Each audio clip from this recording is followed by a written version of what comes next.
Donald Trump is now engaged in a disinformation campaign to save face by pretending that, despite all of the intelligence information and news reports to the contrary, that in fact the military strikes against Iran's nuclear facilities did obliterate them. Now, of course, that comes in stark contrast to reporting that Iran had, quote, moved equipment and uranium from the site in recent days. There was growing evidence that the Iranians, attuned to Mr. Trump's repeated threats to take military action, had removed 400 kilograms, or roughly 880 pounds, of uranium enriched to 60% purity. That is just below the 90% that is usually used in nuclear weapons. The 60% enriched fuel had been stored deep inside another nuclear complex near the ancient capital of Isfahan.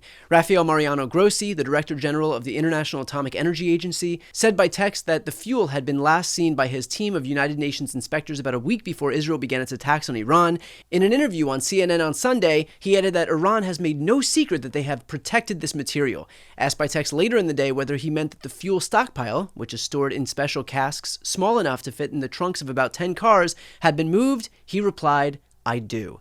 And if you're wondering why Trump had such a vested interest in rewriting the narrative here, it's because the reason that Iran was reportedly aware of the impending attack is because Donald J. Trump himself could not control himself when he should have been exercising some discretion. According to the New York Times, quote, Mr. Trump seemed almost gleeful in telling reporters that he could make a decision 1 second before it's due because things change, especially with war. All the while, Mr. Trump was making blustery statements indicating he was about to take the country into the conflict. Everyone should evacuate Tehran, he wrote on Monday last week on Truth Social, the social media platform he owns.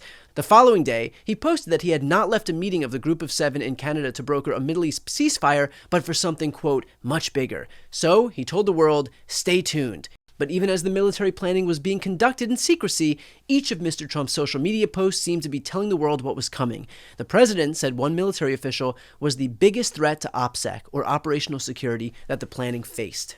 In other words, if there is one thing that actually ensured that this plan wouldn't work, it was Donald Trump himself. He is the reason that the Iranians had plenty of time to prepare for the attack because he is incapable of knowing when or how to shut the fuck up.